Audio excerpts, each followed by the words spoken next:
And from the Queen's private rooms, you will be able to see today a beautiful view of Terminal 5 at Heathrow. Now, the oldest part of the castle is the round tower area behind me here. This was established, as I mentioned earlier, between 1070 and 1080. This is after the Battle of Hastings in 1066. William of Normandy realized that he needed to invade the country with as many soldiers as possible. And in order to have all of these soldiers garrisoned, he commissioned a lot of garrisons around the country. But around London, there are 9 garrisons built, all 20 miles apart. The idea was that you could move troops from one garrison to the next within 1 day, the 20-mile radius. Of the ones that were built, of the 9 built around that time, it's Windsor Castle and the Tower of London are the only that survive. That is the same period of history.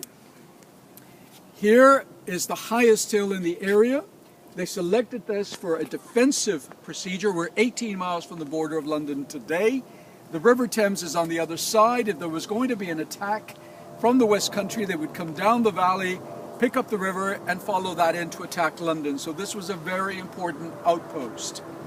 Built in a French design, they put on top of the highest mount in the center a wooden palisade after they built or dug 2 moats. There was a secondary moat outside around here and the inner moat. They normally would fill the moats with water, but the soil here is very porous. So what they ended up doing is the inner moat is twice as deep and all of that soil piled on top, and that's where they put the wooden palisade. That's the military fort. This area proved to be so successful that 100 years later, once the soil had subsided and developed solidly, they decided to convert it to stone. If you look at the tower, you'll see a line that goes all the way around the tower, about the first level of windows. That was the original height of the tower for centuries. It only went up to that level. All of the stone below that dates to the late 1100s. Then in the 1200s, they decided to extend the lower bailey. They filled in the outer bailey on this side, and these buildings were built in the 1200s. And people have actually lived in these walled areas since that time. And we had our very first church built here in 1240. In the 1300s, again, we have a new king. He was a young boy born at Windsor. He loved the castle. When he was a little boy, someone gave him a copy of the book of King Arthur and the Knights of the Round Table. So you can imagine as a young royal prince reading these magical tales of all of the events that they did.